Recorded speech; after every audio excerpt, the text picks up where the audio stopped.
Olá, eu sou Carlos César Almendra, do Conexão Marxista. E hoje nós vamos falar aqui sobre o projeto do Bolsonaro para o Brasil. Sim, o Bolsonaro ele tem um projeto para o Brasil, por incrível que pareça. Parece que não, mas tem sim. Na verdade, a gente tem que entender que o Bolsonaro é uma figura que fez uma transição de um nacionalismo militarista lá dos anos 70, né? Que defendia um estatismo, o projeto de Brasil Grande, que era o projeto militar dos anos 70, ele transitou para o chamado anarcocapitalismo. Na verdade, é o ultraliberalismo. Eu não vou nem mais falar aqui anarcocapitalismo para não confundirem com a teoria anarquista, que é outra coisa completamente distinta, tá? Não tem nada a ver com anarcocapitalismo, o anarquismo. Então, vamos se prender aqui à ideia do ultraliberalismo, que na verdade é o neoliberalismo, mas levado às últimas consequências. É muito mais profundo, é muito mais radical. E esse projeto ultraliberal, que está sendo aí conduzido pelo governo, né, na verdade vai nos trazer e já vai colocando elementos, né, na sociedade e vai transitando gradualmente para o quê? Para uma sociedade deteriorada. Tá? É uma sociedade deteriorada, ou seja, é o desgoverno como governo, ou o governo do desgoverno. Na verdade, tudo isso tem a ver com o Olavo de Carvalho, né? Aliás, esse olavismo do Bolsonaro, né? Ele aprendeu com seus filhos, né? Aliás, ele próprio não fez os cursos do Olavo, né? Quem fez os cursos do Olavo foram seus filhos e ele absorveu dos filhos essa concepção de mundo, né? Onde o próprio Olavo de Carvalho fala que eles estão, através do governo Bolsonaro, fazendo uma revolução brasileira que vai levar o povo ao poder. Já eu falo para vocês que povo é esse, né? Na verdade, essa sociedade deteriorada deles, né, é o verdadeiro combate ao estatismo, combate à burocracia, à velha política, tudo isso que eles estão chamando de pós-política, na verdade é a sociedade ultraliberal, que de pós-política não tem nada, né? É uma farsa também. E vejam, essa sociedade deteriorada, ela se arrima num tripé, que são as milícias, o evangelismo e as famílias armadas. Bom, já volto a isso já já. Na verdade, para vocês entenderem como é que vai se deteriorando essa sociedade, vejam só, vou dar aqui algumas características que já estão em marcha. É a ideia, por exemplo, de você criar leis, né, governar para o desgoverno, né, criar leis nas quais não precisa mais ter lei para limitar a velocidade dos carros. Não precisa ter mais radar. Né? Você pode ir lá pescar onde não pode, onde não se deve, onde não pode. Aliás, o Bolsonaro fez isso antes mesmo de ser governante. Né? Foi lá pescar em Angra dos Reis e quando chega ao poder federal, simplesmente anula aquela multa e ainda pune o cara que lhe deu a multa. Né? É o cara da anti-ciência, é o cara da anti-universidade, né?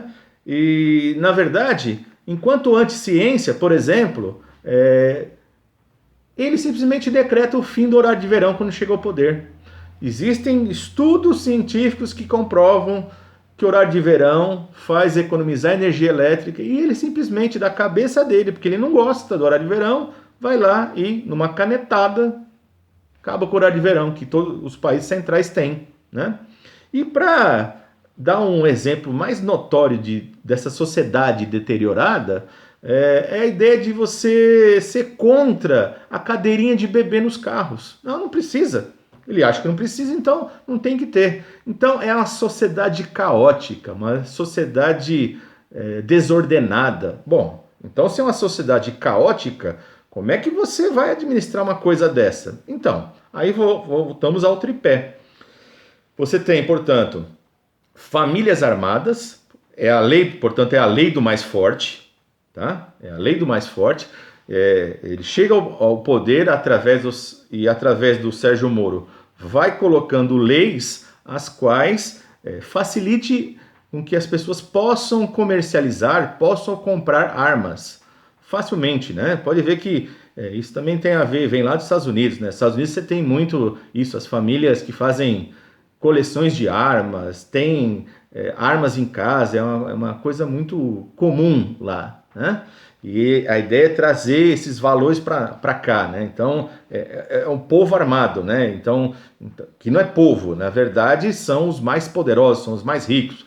O pessoal sabe muito bem quanto é caro comprar uma arma, né? E aí, obviamente, vai se adquirir arma no mercado paralelo, que tem a ver com segunda característica, que são as milícias, né?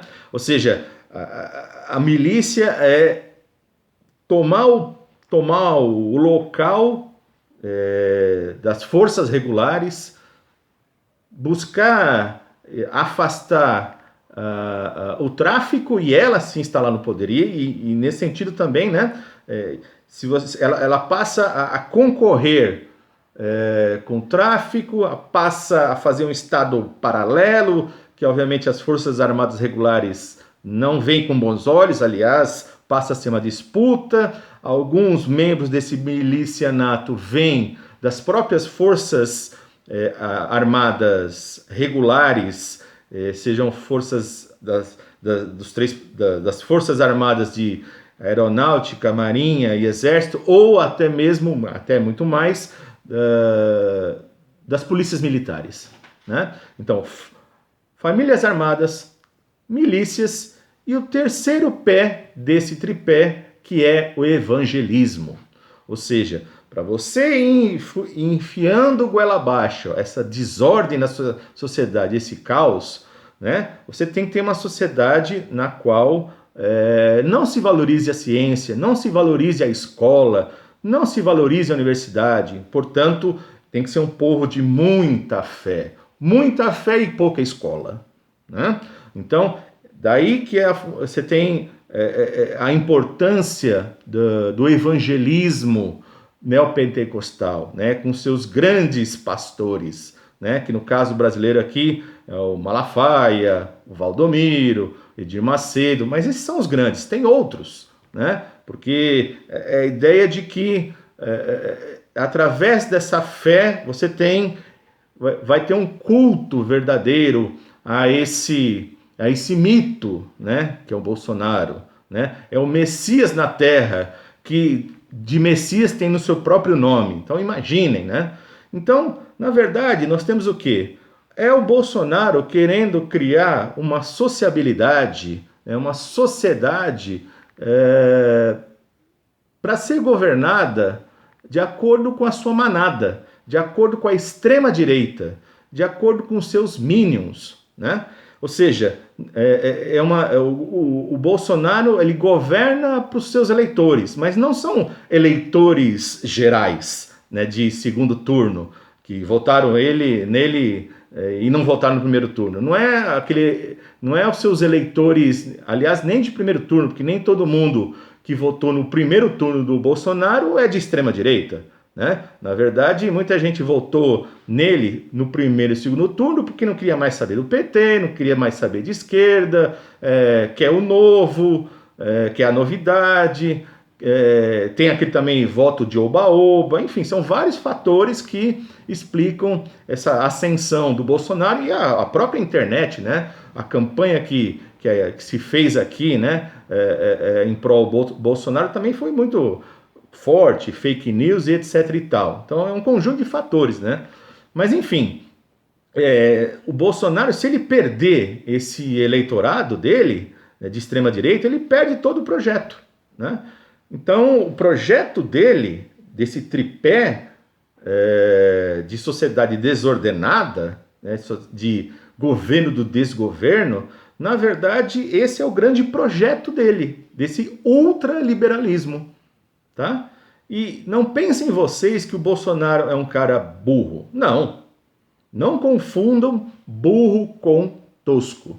Ele não é burro. Um cara que sai do exército e em seguida tem 7 legislaturas seguidas, né? Fica 28 anos no poder legislativo. É um cara que não é burro, né? Na verdade, ele é uma ratazana política. É o cara que sabe manejar muito bem aí no baixo clero, né? Fazer rachadinha. Aliás, passou aí anos fazendo rachadinha e não foi pego, exatamente por estar no baixo clero, né? É o cara que jogou bomba lá no exército e ainda não sofreu punição. Então, ele não é um cara burro, gente. Não confundam burro com tosco, tá? Ou seja, ele, enquanto um cara tosco, ele é um cara homofóbico, misógino, gosta de fazer piadas de mau gosto, piadas politicamente incorretas, é o cara simplório, né? É o tiozão do churrasco que gosta de falar besteira, falar alto, xingar todo mundo, né? Querer ser o diferente, querer aparecer, enfim. Aliás, é bom lembrar, né? Foi através do absurdo que ele se projetou politicamente para o governo federal. Lembre-se que o primeiro programa que ele aparece de TV é o programa Super Pop, da Luciana Gimenez, aquele programa no qual ele foi um grande convidado, né? E já começa a apresentar ali as coisas dele de homofobia,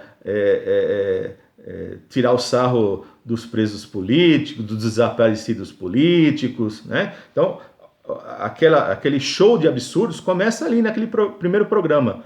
Depois ele passa pelo programa do Serginho Groisman, Altas Horas, e em seguida, gente, é bom lembrar que diversas vezes, quase toda semana, ele acabou sendo entrevistado pelo programa CQC, né, o extinto programa CQC da Band, né, que até por falar tanto absurdo, ele era entrevistado, porque o pessoal ficava chocado. Aliás, a própria repórter, que hoje é uma atriz da Rede Globo, né, se arrepende de ter feito tanta entrevista com o Bolsonaro, porque ela falou assim, nunca imaginei, né, que um cara desse ia chegar ao poder federal. Eu o entrevistava porque era coisa exótica, ele falava tanto absurdo que aquilo dava audiência, né?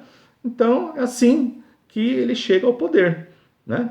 Chega ao poder e faz todo e está conduzindo esse projeto, né? Que parece um projeto louco, mas é um projeto que tem um telos, né? Que tem um fim de se estabelecer o ultraliberalismo. Se ele vai conseguir implantar de cabo a rabo todo esse projeto, bom, a história o dirá, né?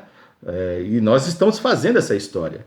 Bom, eu vou parar por aqui, que esse é o primeiro vídeo que eu estou fazendo sobre esse governo, né? Então, eu paro por aqui.